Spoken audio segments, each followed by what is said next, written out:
Oi, pessoal, bem-vindos ao Conversa de Quinta. Eu sou a Ana. Eu sou a Aline. E eu sou a Mariana. E hoje a nossa conversa vai ser sobre autoestima. Então, gurias, para que a gente possa começar a pensar no assunto, eu queria saber de vocês o que vem na cabeça quando a gente fala de autoestima. Tá, pensando na pergunta que a Ana fez, eu acho que a autoestima tem muito a ver com o que a gente vê no espelho, assim. Como a gente tá se sentindo, como a gente se vê perante a sociedade também, porque, querendo ou não, a gente tem muito padrão de beleza estabelecido no mundo inteiro, né? Aqui no Rio Grande do Sul tem um padrão de beleza estabelecido, que são pessoas brancas, loiras, de olhos azuis. Por causa, acho que muito da imigração. E quando tu não te vê nesse padrão, tu fica meio, assim, com a autoestima baixa, eu diria, mas, assim, não entendendo e não se adequando a esse padrão. A autoestima tem a ver também com essa busca. Eu acho que a busca da gente se ver, se achar bonita, entender qual é a melhor forma de usar cabelo, qual é a melhor maquiagem que a gente pode usar. E eu acho que tá muito ligado ao se enxergar. Eu acho que se eu pudesse falar assim, o que é autoestima pra mim seria como eu me sinto num ambiente, sabe? Como eu me sinto em determinados ambientes. Porque eu sempre dei muita bola pro que os outros acham e eu não quero falar nem só de aparência, assim, mas às vezes como um elogio sobre a tua inteligência te faz bem, sabe? Aumenta a tua autoestima num geral, assim. Tu te sente mais segura, tu te sente mais à vontade no ambiente. Então, eu acho que pra mim, a minha autoestima depende muito do ambiente que eu tô, assim. Eu fiz essa pergunta, na verdade, porque a gente até chegou a conversar, né? Rolou um spoilerzinho disso. Porque eu, quando pensava nessa questão da autoestima, sempre essa questão da aparência, né? Da vaidade, da imagem externa, tipo, como que os outros me veem. E aí tem toda aquela coisa, né? Pra tu erguer a tua autoestima, teu cabelo, fazer a unha, uma maquiagem e tudo mais. E aí, quando a gente pensou em trazer esse tema aqui para conversa, eu comecei a ver algumas coisas relacionadas a esse assunto. E aí me veio muito exatamente de acordo com a palavra, né? Autoestima, estima sobre si mesma. Como a autoestima está relacionada com esse conceito que a gente tem sobre a gente mesmo e como esse conceito se relaciona com diversas áreas da nossa vida, assim, né? E aí me vem muito assim a pergunta, tá? Então, como que tá a minha autoestima de fato? Porque eu não tenho muito um problema com a questão da minha imagem, assim. Mas e aí, se eu paro pra ver a autoestima desse modo, assim, mais generalizado, eu começo a ver várias outras áreas da minha vida, assim. Por exemplo, quando eu tô, como vocês sabem, né? Eu faço filosofia. E aí eu vejo o meu comportamento na faculdade, assim. Eu tenho uma puta dificuldade pra me relacionar com os meus colegas, porque eu sempre acho que eu sou menos inteligente do que eles, ou na sala de aula para dar uma opinião, para dar uma ideia, sei lá, num ambiente de trabalho, uma vergonha de dar uma ideia, lançar uma proposta para uma reunião, por ser que a minha ideia é inválida ou não é tão criativa, sei lá. Mesmo esse projeto que a gente está iniciando agora, né, o Conversa de Quinta hoje, se vocês me mandassem uma mensagem às 4 horas da tarde dizendo, Ana, vamos cancelar a gravação de hoje porque sei lá, não tô afim, ou não vai rolar, ou o Matheus teve um problema, eu ia dizer ótimo, perfeito, tudo de bom, porque essa exposição, me expor para os outros, e mesmo numa conversa entre a gente mesmo, me deixa muito nervosa, me deixa muito ansiosa, e tudo isso, sem dúvida, está relacionado com a questão da autoestima. Então, eu acho que é válido a gente começar a pensar esse conceito da autoestima relacionado a como isso afeta as áreas da nossa vida, como que tá essa forma como a gente se enxerga. E daí, pensando em tudo isso, não tem como a gente não falar da questão da autossabotagem, né? E Com aí, certeza. queria saber de vocês, assim, como que vocês enxergam essa questão da autossabotagem na vida de vocês? Enxergam essa... Vocês acham que vocês sabotam? Que tipo de coisas vocês deixam de fazer porque vocês, sei lá, não confiam em vocês? Ou porque vocês acham que vocês não têm algo de interessante pra falar? Como que se dá essa relação, assim, pra vocês? Eu acho que no meu caso é mais sutil, porque, querendo ou não, eu criei esse projeto, né, com vocês. Mas eu não conseguiria vir aqui sozinha. Eu acho que a autossabotagem, pra mim, ela é mais superficial, assim, porque tem muito mais a ver com me expor, eu acho que na internet, do que na vida real, assim. Não que a internet não seja a vida real, que hoje em dia cada vez mais faz parte do nosso cotidiano a internet, né? Mas, assim, se fosse tão intenso, talvez eu não teria criado esse podcast, assim, com vocês. A questão da autossabotagem, pra mim, eu acho que é mais referente a isso, assim. Às vezes me dá uma vontade de dar uma dica de make, que é o universo que eu gosto, assim. Mas eu tenho medo de ser julgada na internet como, meu Deus, que tá querendo virar blogueira, sabe? E às vezes é uma coisa que tu quer compartilhar mesmo. Por isso que no meu Instagram eu faço exercício de compartilhar receita. Porque isso não tem muito a ver com ser blogueira.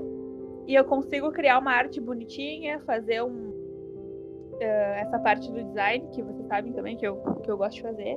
E eu não sou julgada. Até as pessoas às vezes gostam das receitas que eu posto. Então, assim, eu acho que a autossabotagem tá mais ligada com essa exposição, com como as pessoas vão me enxergar. E porque, assim, se tu tá numa palestra... As pessoas vão receber alguma coisa que tu tá querendo. Exatamente, porque se tu tá numa palestra, às vezes eu consigo levantar minha mão e falar. Mas na internet é muito mais difícil. Então, assim, tá aqui fazendo isso hoje é um desafio pra mim também. Voltando a essa questão da autoestima, quando tu vai pra internet expor algum produto de criação tua, assim, por exemplo, uma maquiagem, isso é um produto de criação tua, é uma parte tua. Expor essa parte tua pra um julgamento, assim, como que a gente tá fazendo agora? A gente tá pondo as nossas ideias e sabe-se lá quem que vai ouvir. E não sei pra vocês, assim, mas pra mim fica sempre forte essa sensação, mas será que o que eu tô falando é útil? Será que o que eu tô falando é isso? Será que eu devo estar aqui falando? E isso tudo vai minando a tua confiança de uma forma que... E aí leva toda essa questão, assim, né? Tipo, desistir de... semana passada, hoje, todo momento, tô sempre pensando em desistir. E não só daqui, toda vez que eu vou iniciar uma coisa, porque, tipo, vai ficar um lixo mesmo, pra que eu vou começar? Então, e aí entra nesse processo que tu vai falando, assim, tipo, em vez de fazer alguma coisa que eu realmente quero, vai comendo pelas beiradinhas, assim, mas sem essa coragem de expor algo que seja meu, assim, tipo, eu ir lá e bancar uma identidade daquilo. É que eu acho que o medo da rejeição é muito grande pra todo mundo, assim. Tem pessoas que lidam melhor, mas tem pessoas que não lidam, sabe? Tipo, bom, quantas vezes eu falei que eu não queria ser cancelada antes de começar a fazer esse podcast? Porque eu acho que o medo da rejeição das pessoas, às vezes das pessoas que não agregam em nada na nossa vida, é muito grande, sabe? Quanta gente... Claro, tipo, quanta gente não troca de trabalho por medo de não ser aceito, sendo que nem foi na entrevista, sabe? Sim. Eu sou campeã de fazer essas coisas, assim, sabe? De me auto-sabotar no geral. Porque eu acho que eu tenho muito medo das pessoas não gostarem de mim e o quanto isso vai me afetar, sabe? Às vezes ficar parado dói menos do que pôr a cara a tapa. Às vezes não, sempre. Só que tem que pôr, né? Porque se tu não botar a cara a tapa, tu não vai saber o que pode ser melhor também. Na verdade, é o medo da dor de botar a cara a tapa e todo esse processo que acaba impedindo a gente de fazer coisas que a gente realmente quer fazer, né? Sim. Sim. E aí me vem todo... Por isso que eu falei, Mari, quando a gente começou a conversar sobre... que dava super pra fazer um link com a série do Coisa Mais Linda. Como é difícil bancar uma ideia nossa. Como é difícil tu sustentar uma ideia tua, assim... bancar aquilo e colocar a cara a tapa e seguir adiante, assim. E como acaba sendo mais fácil a gente seguir caminhos já escritos, né? Já desenhados. Eu acredito que é uma série muito transformadora, assim. Apesar da condição dela serem diferentes, porque, querendo ou não, a personagem principal tinha dinheiro, né? Ela tinha como vender aquele anel e fazer dinheiro. Mas, assim, fazer um projeto do zero... Sim. Eu acho que o principal da série é que ela tinha a segurança de pra onde voltar se desse tudo errado, né? Então, aí, Mas tipo, aí que tá, assim, ter essa segurança de voltar caso tudo dê errado. Eu tava pensando assim, cara, eu no lugar dela teria voltado. Teria voltado pra casa dos meus pais, teria ficado a vida inteira cuidando do meu filho, teria me adaptado a uma vida de, sei lá, esperar com que um dia, com fé em Deus, um cara olhe pra mim e queira assumir eu e meu filho e a gente tenha uma vida. Como é fácil se adaptar a esse modelo, entendeu? É isso que me deixa assustada e ao mesmo tempo me dá uma vontade de me mexer logo pra eu não perceber que quando veio o tempo passou e eu me adaptei a um modelo mais fácil, sabe?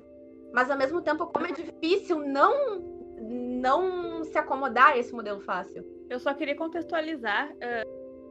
A gente tá falando sobre a série Coisa Mais Linda, que é uma série da Netflix e conta a história de duas mulheres, na verdade de mais mulheres, mas as principais são duas mulheres muito fortes.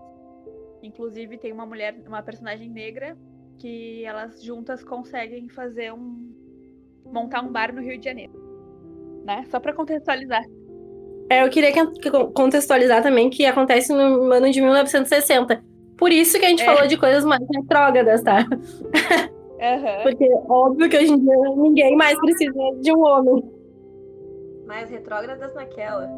Porque, por exemplo, né, voltando ao nosso tema, assim, essa questão da autoestima, vocês não acham que ainda tá muito relacionada com o quanto a gente acha que a gente é capaz ou com o quanto a gente acha que a gente pode realmente fazer alguma coisa que a gente queira? Em que medida vocês acham que, sei lá, o modo como a gente foi criada, toda a história das nossas famílias, mas de um certo modo fazem com que a gente tenha dificuldade de acreditar na nossa própria potência, sabe? De que a gente pode seguir um caminho e acreditar nas vozes da nossa cabeça, né? Como é muito dito na série. Por exemplo, isso que a gente tá fazendo aqui. Isso que a gente tá fazendo é uma brincadeira, mas ao mesmo tempo tem um potencial. É claro que a gente quer alcançar as pessoas, a gente quer falar, a gente quer expor as nossas ideias. Mas ao mesmo tempo, eu não sei como que vocês veem isso, assim, como que vocês veem essa coisa de a gente tá falando para mais pessoas. Mas parece que a gente meio que, mas será que eu tenho realmente alguma coisa para falar? Será que eu acredito em mim, que eu confio em mim, que eu realmente posso falar alguma coisa para alguém? Quem sou eu para falar alguma coisa para alguém? Isso tudo tá relacionado com uma puta falta de confiança, né? Com certeza. É que eu acho que eu iria um pouco mais além, assim. Não é só a questão do será que eu tenho algo pra falar? E se eu falar e for interpretado de uma maneira errada? E se eu falar e me julgarem de uma maneira que aquilo me faça ficar muito mal, assim, sabe? Será que vale a pena arriscar a minha paz, que hoje eu tenho, em troco de algo novo? Entendeu? O novo, eu acho que o novo assusta muito, principalmente na idade que. Principalmente não, eu acho que vai assustar sempre. Eu ia falar que é na idade que a gente tá, mas eu acho que é a que menos assusta. O novo, ele assusta muito, assim.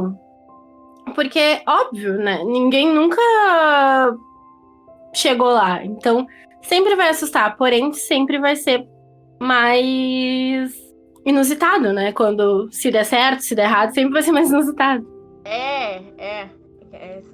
São raros os exemplos que deram certo. Esse projeto que a gente tem agora, ele, se não der certo, é tranquilo, entendeu? Cada uma tem a sua função, tem o seu estudo, o seu trabalho. Sim.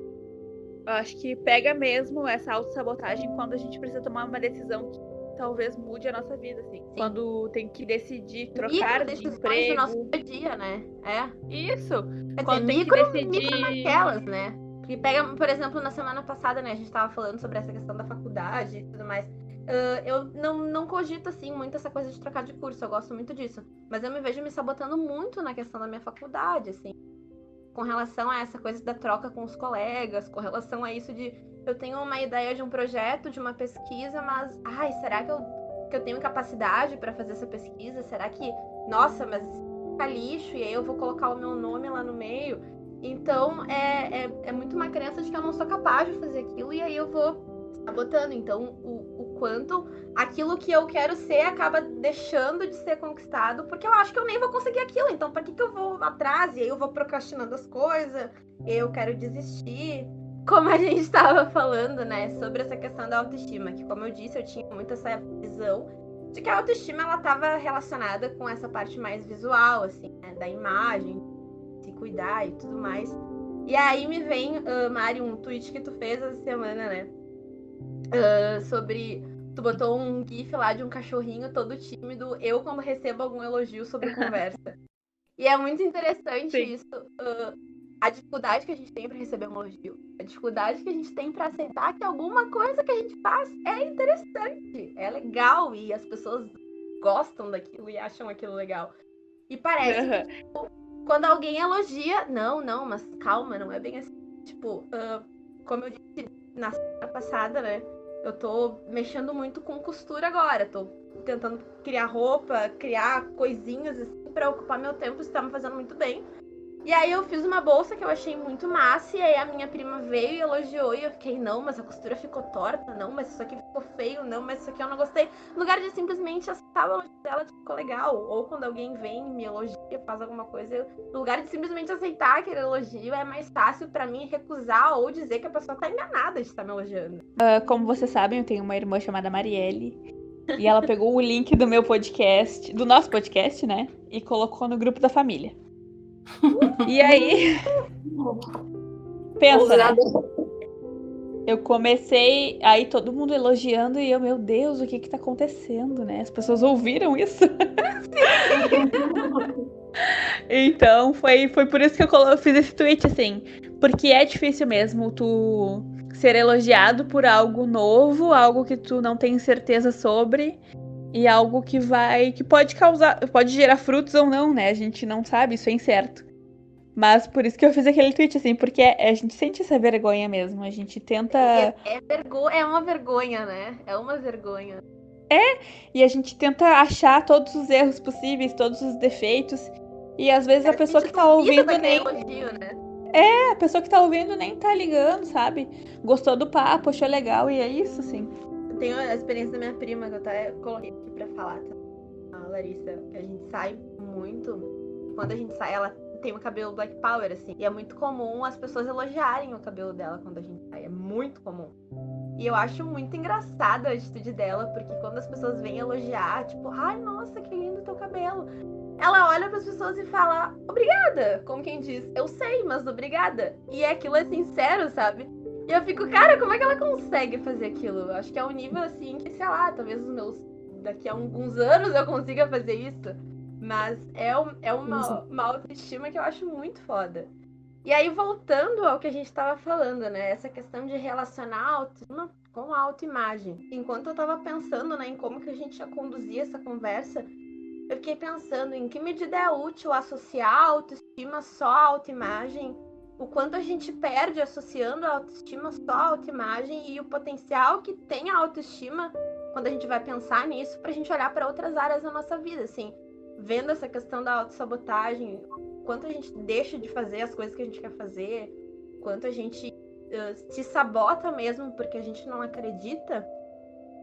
Claro que essa questão da autoimagem, ela tem, né, um peso muito forte, porque está relacionado com o modo como a gente vai se expressar para o outro, né?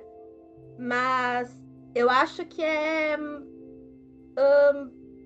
essa ideia de que para tu erguer a tua autoestima basta não, mas apostar na tua autoimagem, um banho, fazer uma maquiagem, pintar as unhas, eu acho que dá pra gente olhar pra isso de um modo mais profundo, e mais profundo no sentido de que isso afeta a gente de um modo muito mais amplo do que a gente consegue enxergar. Não sei se vocês veem dessa mesma forma, como que isso tá batendo em vocês. Eu vejo a autoestima pelo lado contrário. Eu acho que primeiro tu eleva a tua autoestima e depois tu acaba elevando a tua imagem, sabe? E é engraçado porque a gente não percebe. Quando a gente tá melhor com a autoestima, e eu não tô falando de imagem, tô falando de autoestima real, assim, tu tá te sentindo melhor contigo mesma, às vezes não tá relacionado com a tua imagem, tu só tá te sentindo melhor, tu só tu aceitou que teu cabelo vai ficar diferente, tu aceitou que tu tem uma sei lá, estria, celulite, tu aceitou isso e tu começou a te sentir bem, automaticamente tu chama mais atenção e automaticamente tu começa a melhorar a tua autoimagem, mas não porque tu melhorou de fato algo, e sim porque tu começou a sentir aquela autoimagem, tu entende? Acreditar naquela autoimagem. Exatamente. Então eu acho que o processo é contrário. Eu acho que primeiro a gente acaba subindo a autoestima e a autoimagem vem atrás, porque tu subindo a tua autoestima, tu é uma pessoa mais leve. E sendo uma pessoa mais leve, tu acaba agradando mais gente e te sentindo mais bonita visualmente. E tem muito a ver com a autoconfiança também, eu acho, assim. De ter certeza das coisas. Eu acho que se a gente conseguir pegar essa autossabotagem e colocar ela dentro de uma caixinha e fechar com fita e a gente exercitar a nossa autoconfiança, eu acho que tudo melhora. Nossa, sem dúvida. O problema é fazer esse exercício de colocar essa sabotagem numa caixinha, né? Mas é um processo que tem que ser feito, assim, eu acho que durante os anos. Não é uma coisa que a gente vai aprender agora, não é uma coisa que a gente conversando aqui vai se curar. Vai ser uma coisa que a gente vai conseguir fazer daqui 20 anos, quem sabe? Porque a gente começou muito nova, né? Sim, a gente começou muito nova e desde que a gente se entende por gente, a internet existe. E desde que a internet existe, a gente tem essa comparação de ai, meu cabelo não é igual ao da blogueira tal. Então eu tava conversando com vocês sobre o quão importante foi pra mim começar a seguir blogueiros e blogueiras negras pra entender qual é o tipo de maquiagem que eu tenho que usar.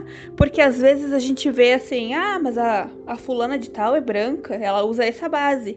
Em mim não ficou boa, óbvio que não ficou boa, né? Esse tom rosa do olho dela, em mim não funcionou. Mas aí a blogueira negra lá tá falando que pro meu olho talvez seja o tom rosa tal, não aquele que ela tá usando. Então, assim, a gente também se entender qual é a nossa referência, faz parte desse processo e nos ajuda a criar nossa autoconfiança e nossa autoestima. Sim. Vocês não têm medo que a autoconfiança de vocês também sabotem vocês? De que maneira? Da maneira de, tipo, tu achar... Eu não tô falando agora em imagem, eu tô falando em ideias. Tu tá tão convicta que aquilo é real, que aquilo que é o que tu acredita, que tu acaba por não ouvir, sabe? E eu acho que ouvir é a coisa mais importante que a gente tem. Não que a gente tem que concordar com todo mundo, mas que a gente tem que ouvir. Eu acho que eu acabo, quando eu tenho muita autoconfiança no que eu tô falando, eu acabo sendo um pouco estúpida com as pessoas. Então eu sempre tento não ter tanta autoconfiança assim. Eu acho que tem uma medida de autoconfiança, entendeu? Eu acho que não pode ser totalmente... Eu sei, eu confio, eu tô aqui. E nem então, talvez, quem sabe, pode ser. Eu acho que tem uma medida do... Eu acho que é isso, eu acredito nisso, mas vamos ouvir a tua ideia. Vamos ouvir a tua opinião. Com certeza. Isso é outro exercício, né? Porque a gente tava num momento do mundo, do Brasil, que a gente não conseguia se ouvir, né? Cada um que tinha da nossa era o inimigo e ponto. Então, É que... agora a gente tá num momento de, não, peraí, vamos ter esse discernimento. Eu não tinha parado pra pensar nisso, assim, realmente. O problema é identificar, né? Por exemplo, quando uma ideia vem, quando surge uma ideia, não falando da questão da relação com o outro, é que tudo que a gente faz acaba tendo relação com o outro. Mas não pensando nas coisas que a gente faz que tem diretamente relação com o outro, mas pensando nos nossos projetos de vida, assim mesmo. Eu não tinha parado pra pensar nisso, realmente. Às vezes é interessante ouvir o outro, porque às vezes tu tá viajando na maionese mesmo, assim, né? Que tem coisas também que não é questão de tu tá certo ou tu tá errada. São pontos de vistas. E quanto mais tu entender o outro ponto de vista, mais tu vai melhorar o teu, entendeu? Então acho que... e daí eu acho um pouco relativo. Eu acho que a linha é muito tênue entre questão de opinião e questão de ser, entendeu? Tipo, cara, 1 mais 1 é 2 e pronto. Não tem eu acho. Em compensação, se tu... é que eu não tô sabendo explicar, mas tem coisas que são opiniões, tem coisas que não são. E a linha é muito tênue. Tipo, pra mim a questão de racismo, preconceito não é opinião. É ou não é, entendeu? É certo e errado. Mas a linha é muito tênue pra te descobrir isso, então tu acaba sendo um pouco intolerante às vezes que não é pra ser. Vocês entenderam? Sim. Não, eu compreendo, eu acho que sim. E que tem coisas que já passaram do ponto, assim, a gente não precisa mais discutir. Se Exatamente. dentro do nosso grupo tem uma pessoa que pensa diferente, a gente vai tentar dizer pra ela assim, olha, a gente pensa isso e não isso. E se ela não aceitar, sei lá. Não que a gente vá desfazer uma amizade de anos, nada disso. Mas eu acho que a gente não tem mais espaço pra ser preconceituoso, pra ser, sabe? Eu acho que a gente tem que ser radical nesse ponto. A Aline sempre me disse assim, eu sou... Como é que é? Como é que chama? Quando tu é, tipo... Eu sou militante com quem eu acho que precisa, né? Tu sempre me disse isso, Aline. E eu acho que é isso. A gente tem que ser militante com quem a gente acha que precisa. Quando não precisa mais, não precisa mais ser discutido isso, sabe? Eu acho que a gente já tá, hoje, num ponto que a gente não precisa mais discutir esse tipo de coisa. Mas eu também tenho pessoas que eu desisto e eu acho isso muito errado. Tem pessoas que eu penso assim, tipo, não vale mais a pena, sabe? Porque... É difícil, né? E aí que tá, não pode ser assim. Não, realmente, tem pessoas que não é nem questão de não valer mais a pena, porque isso te bota no lugar de superioridade, né? E não. Mas tem pessoas que realmente, tu discorda dela num ponto de vista que é tão básico, tipo assim, cara, eu enxergo a coisa dessa forma, tu enxerga dessa. Tudo o que vier a partir disso, a gente vai continuar discordando, porque isso é básico pra mim. Então, claro que a gente precisa reconhecer quando chega esse momento da conversa e dizer, tá, então daqui a gente não vai mais, porque a gente vai seguir discordando. Eu penso dessa forma, eu vejo isso e tu vê isso. E daqui não passa. Só que eu acho que é importante a gente desenvolver essa inteligência emocional. É a teoria, né, gente? É aquela coisa de, ai, nossa, é importante ter autoestima, meninas. Tá? É claro que na prática não funciona assim.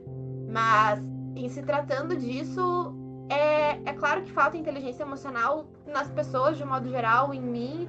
E é uma coisa que é preciso desenvolver, porque é só assim que a coisa vai funcionar, né? Não tem como, não. Mas é que eu acho todas essas linhas muito tênues, sabe? Tipo, eu tenho uma dificuldade gigantesca de entender o machismo estrutural e o machismo por maldade.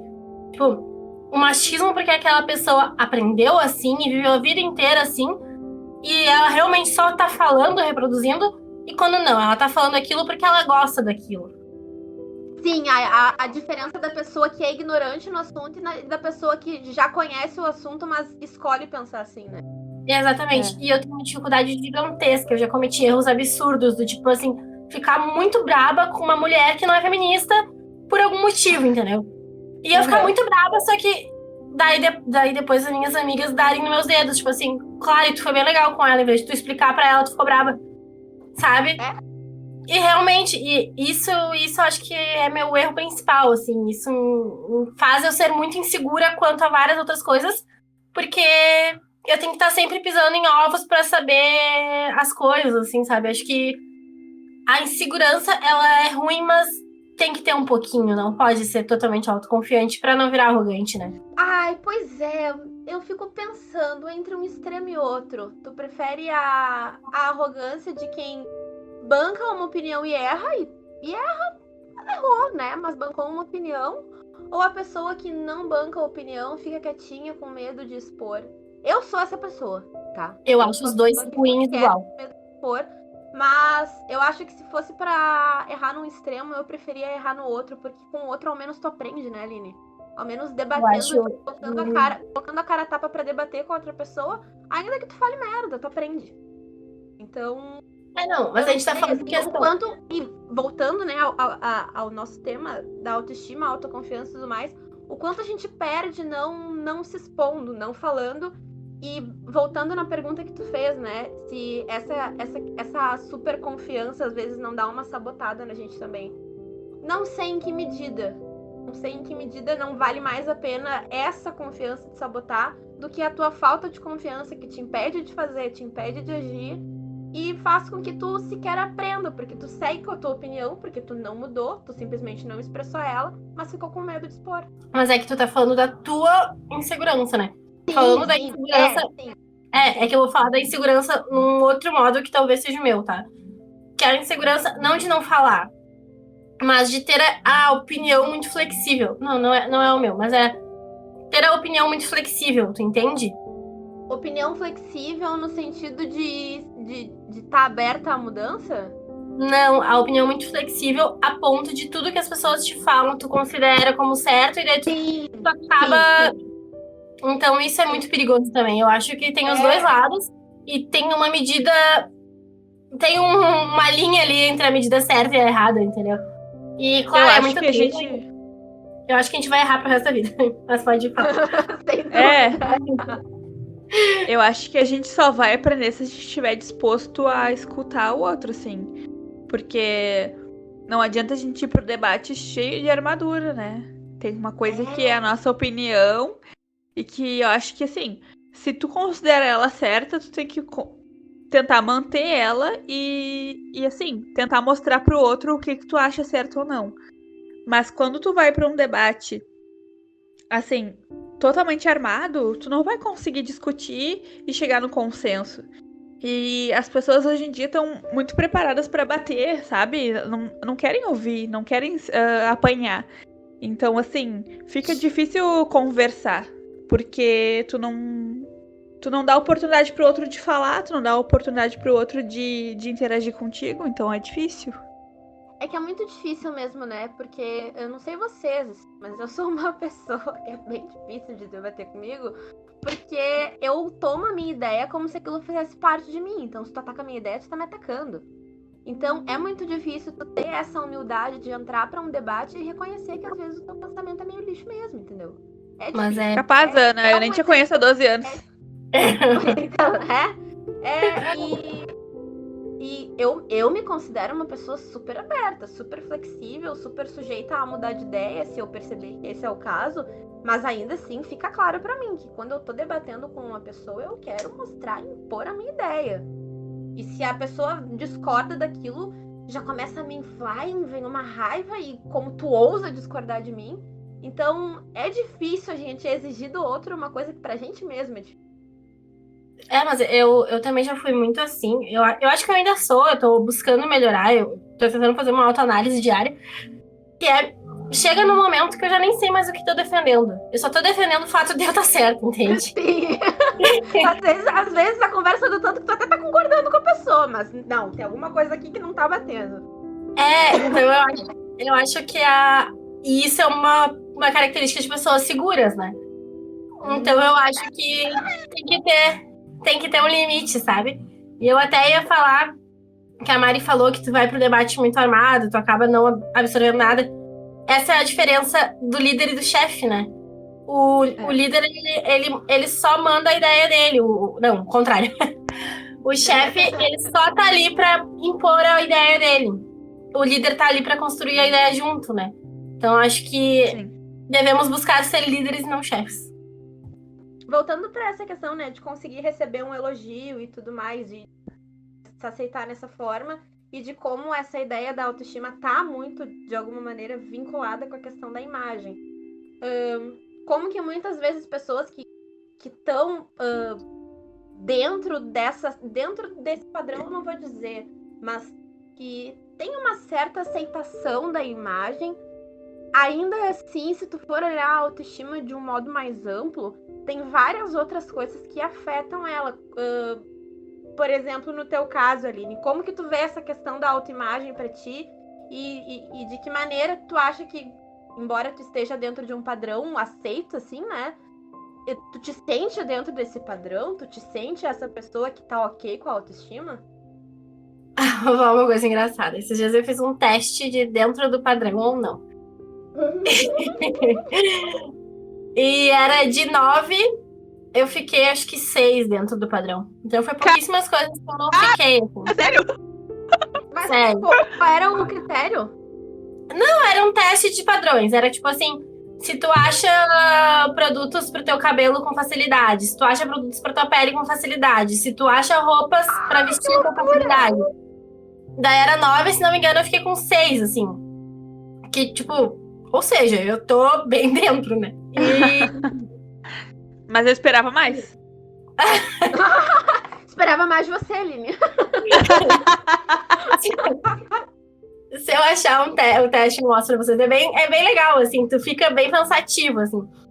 E eu acho que a gente nunca vai estar totalmente... A gente não, mas eu acho que a maioria de nós nunca vamos estar totalmente satisfeitos com a nossa imagem.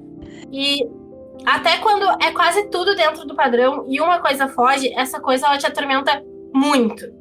Porque eu acho que todo mundo adora te lembrar também, né? Tipo, a coisa mais engraçada que aconteceu comigo é que eu vivi 18 anos da minha vida sem reparar no meu nariz. Alguém me falou que meu nariz era grande. Pronto, né? Eu tô pensando nisso há 4 anos. Que eu penso nisso todo dia. Então eu acho que é muita questão do quanto a sociedade te vê, te agride, assim, sabe? E eu acho que esse é o problema. O problema do padrão é esse. O problema do padrão é um padrão, né? Ter um padrão. O problema do padrão é ter um padrão que é um padrão que eu não sei se existe alguém que esteja no padrão e se diga eu sou o padrão. Não sei. Mas aí que tá, o problema do padrão é ter o padrão. Se o padrão fosse negra, gorda, a gente teria um problema igual, entendeu? Exatamente. Sim, com certeza. O padrão é inalcançável pra todos, eu acho. Só que eu acho que o problema do nosso padrão brasileiro, ele é maior por quê? Porque é um padrão que ninguém atinge. Ninguém não, mas é uma porcentagem muito mínima, entendeu? Quem é a menina que tem pele... Poucas pessoas atingem. Exatamente. Esse é o ponto, sabe? Eu acho que mesmo as pessoas que atingem não se sentem atingidas pelo padrão. É porque é o que eu disse, tu sempre vai fugir de uma mínima coisa. Tipo assim, cara, a guria é maravilhosa, mas ela tem uma bunda menor. Ah, mas eu não sou padrão brasileiro, porque o padrão brasileiro é ter bunda grande. Sim. Então eu acho que... E aquilo ali vira um tormento pra ti muito grande. Então eu acho que... Claro que eu não sou a pessoa ideal pra falar isso, mas, estando do meu lado, talvez eu seja a pessoa que tenha que falar isso. Que é tomar muito cuidado com o julgar as pessoas, sabe? Tipo, cara, tu não tem o que reclamar da tua beleza. Tu não sabe o quanto aquilo atinge ela, entendeu? Então, acho que a gente tem que tomar muito cuidado quanto a tudo, assim. Hoje eu tomo muito mais cuidado do que eu já tomei antes e espero tomar mais no futuro, porque eu ainda tenho pensamentos que me vêm à cabeça diretamente, indiretamente, e eu espero que um dia não venham, sabe? De olhar pra uma pessoa e pensar assim, nossa, como ela é diferente. Por quê? Entendeu? Ela é diferente de quem? De ti? Eu acho que é justamente esse o ponto, assim, né? Tipo, tem um padrão que assombra todas as pessoas, seja quem tá perto, quem tá longe desse padrão. E aí todas as pessoas se tornam vigias dos outros corpos, assim. E por mais que tu seja um corpo que tá mais ou menos longe daquele padrão, tu tá sempre vigiando um outro corpo. E aí tu vai vigiando outro corpo e aquele outro corpo vai te vigiando e tu tá sempre te comparando, assim, né? Tu te sente mais superior do que uma outra pessoa, porque teu corpo está mais ou menos ok em relação ao dela. Tu te sente mais inferior a uma outra pessoa, porque teu corpo tá mais ou menos ok em relação ao dela. E tá todo mundo sempre se vigiando, mas ao mesmo tempo tá todo mundo assombrado pelo mesmo padrão, assim. Sim. E é esse o ponto, porque a gente tá sempre olhando pros defeitos. Por que a gente não pode simplesmente ter um corpo, tá ligado? Tipo, um corpo que sente prazer, um corpo que come, um corpo que, sei lá, tá sempre olhando pra uma... Porque assim, eu acho que nós três, assim, eu acho que eu posso falar por nós três e por várias pessoas, a gente não tem problema de saúde. Não. Né? A gente, claro, talvez a gente se alimente mal, assim, a gente coma muita fritura. Essas últimas semanas, assim, tenho comido muita fritura, tenho comido muita porcaria mesmo. Comido na rua, cachorro quente, pastel, porcaria, não tenho me alimentado bem, assim. Então, teve esse desequilíbrio. Mas, fora essa questão, assim, se não tenho... um grande problema de saúde assombrando o nosso corpo, a gente tá com um problema no coração, a gente não tá conseguindo caminhar, sei lá. Qual é o problema com o nosso corpo? Por que eu tenho que tirar a minha barriga? Por que por que me assombra tanto a ideia de ter um nariz desproporcional em relação a quem? Que padrão é esse, entendeu? Mas eu queria perguntar uma coisa pra vocês, assim, porque eu sou filha de mãe mais velha, assim. Minha mãe me teve com 43. Então, pra ela, essas questões já estavam sanadas, sabe? Ela não tinha essa questão com o corpo, com cabelo muito forte. Claro, minha mãe tem cabelo liso, então pra ela o cabelo nunca foi uma questão. Mas assim, ela sempre dizia assim que eu era linda, que eu não precisava de química, que eu nunca precisava. Às vezes eu queria pintar o cabelo, ela dizia, não, tu é bonita do jeito que tu é. Então, assim, pra eu fazer uma química, eu fiz com 22 anos, ano passado. Eu fiz a progressiva. Pra alinhar os fios do cabelo, enfim. Facilitou a minha vida, né? Alinhou o meu cabelo, mas foi a primeira química da minha vida inteira.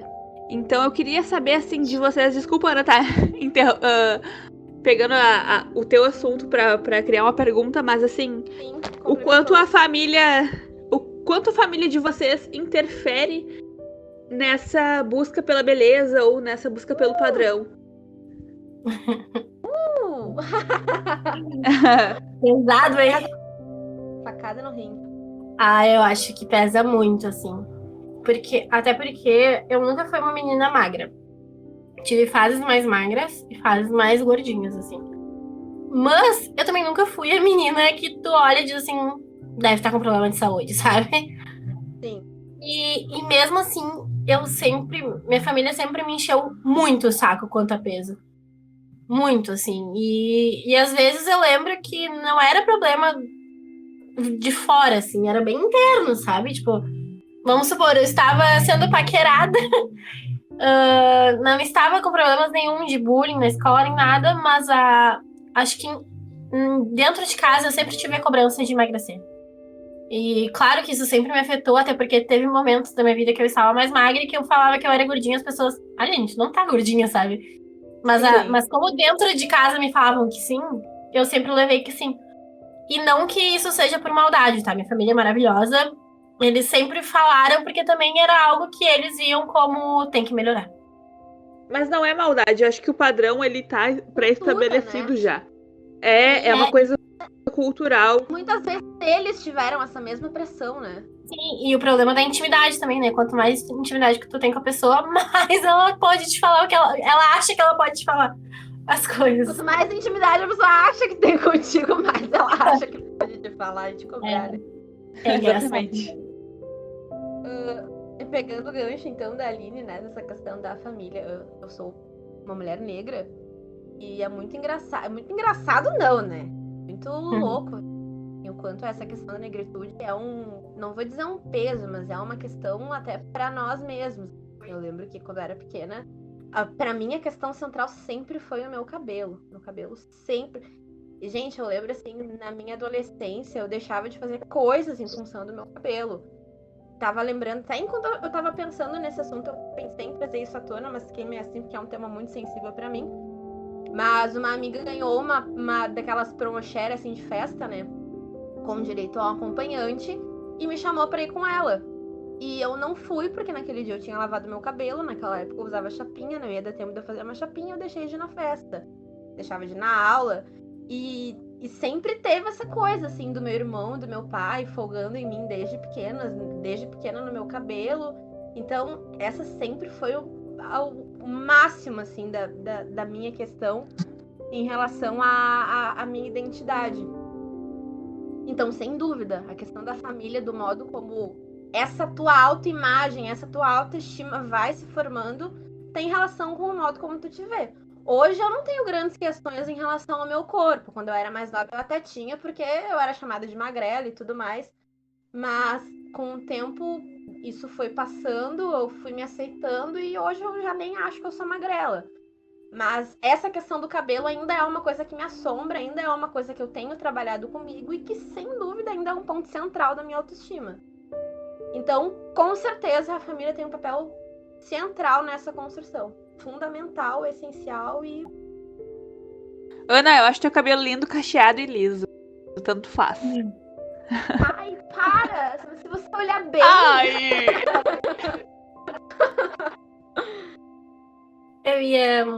Eu ia citar isso, o quanto é importante o ciclo de amigos nesse momento, sabe? Porque a Ana falou que deixou de ir em festa. Eu já deixei não. Mas eu sempre quis deixar de ir em muitos passeios de piscina na escola. E as minhas amigas nunca deixaram, sabe? Trauma. E nunca deixaram, assim, tipo, vamos junto, a gente vai ficar só junta, não sei o quê. Então, acho que o núcleo de amizades faz Bom, é o principal, eu acho, nesses casos. É que também na infância a gente leva umas coisas, a gente carrega um peso que não tem que ser carregado, né? Tipo, poxa, naquela época era pra gente ir só pra se divertir. E Sim. claro, a gente acabava se divertindo apesar de todo esse peso, mas não devia ter esse peso, né? Tu não acha que a gente podia ter se divertido mais? Sim, como eu disse, apesar do peso a gente se divertia, mas se não fosse isso, olha só quanta coisa a gente deixou de aproveitar. Não deixou de aproveitar, a gente aproveitou do jeito que dava e foi muito bom. Mas hoje pensando assim, né, voltando àquela questão da coisa de ter ouvido e tal, quando eu vejo essa nova geração, a Ana e essas pessoas mais novas, né, que vêm depois da gente, tu vê muitas vezes eles fazendo coisas que a gente fazia e tu tem vontade de sacudir eles e dizer, cara, não, isso não tem a menor importância, as pessoas estão cagando pra ti, estão cagando. Não é isso, não é sobre isso. Mas eles não vão entender, ninguém vai entender. Tu precisa passar por aquilo pra entender. Eu acho que Ai, peraí, me perdi. Mas o nosso papel hoje é mostrar pra essas crianças que sim, que pode ser bonito. Eu tenho uma sobrinha com cabelo crespo e eu sempre incentivei ela a deixar o cabelo crespo e incentivar ela a se achar bonita, sabe? Porque eu acho que faltou pra nós isso. Uma pessoa, referência, dizendo que não, isso tá certo, isso tá legal. E acho que essa mudança agora tá fazendo isso, assim. A gente consegue enxergar as nossas crianças e incentivar elas e criar um protagonismo pra elas, assim, como o Freire dizia. Mas acho que é isso, assim. Da gente criar esse protagonismo infantil e fazer com que elas se enxerguem bonitas, se enxerguem capazes de fazer tudo que elas querem fazer. Mais que uma pessoa, né, Mariana? Uma cultura, né? Porque eu tenho uma afilhada vai fazer 7 anos agora. E eu lembro de um episódio que ela tinha uns 4 anos, assim. Ela tem um cabelo crespo, bem crespo. E ela olhava, assim, as bonecas pretas e ela achava aquilo feio. Ela olhava um cabelo crespo e ela achava que era feio. Ela queria alisar o cabelo dela com 4 anos de idade. Então, e a gente sempre incentivou, eu, as irmãs dela, minha tia, a gente sempre incentivou, porque de fato o cabelo dela é lindo. Da onde que ela tirou que o cabelo dela é feio, entendeu? Não foi da gente, a gente sempre incentivou. É muito mais uma cultura te dizendo que teu corpo é feio, que teu cabelo é inadequado, que tu é inadequada de alguma maneira. E isso funciona pra todo mundo, não só pra quem tem um cabelo black power, pra quem tem um corpo mais gordo ou pra quem tem um corpo mais magro. Acho que funciona pra todo mundo. Tem sempre alguma coisa na cultura te dizendo que tu tá inadequada de alguma forma. Tem sempre a sombra. E é por isso que a gente tem que olhar com carinho pra todo mundo e não achar que porque a pessoa tá mais dentro do padrão do que tu, ela tem que chorar menos, sabe? Sim. Com certeza. E isso é uma coisa que muitas vezes eu não tenho empatia, assim, pra olhar pra isso. Na verdade, tenho refletido muito sobre isso ultimamente, tenho percebido isso, mas, no geral, não tinha muita simpatia, assim. É aprender, né? Aprender com lidando. Bom, então, acho que a gente pode encerrar? Acho que foi isso, pessoal. Acho que é isso, então. Acho que a nossa proposta hoje foi dar uma refletida sobre como que a gente pensa a autoestima, como que essa questão afeta a nossa vida. E espero que tenha dado para, pelo menos nós três, que pelo menos a gente tenha refletido sobre isso e tenha causado algum impacto interno na gente e quem possa ouvir, né? Com certeza.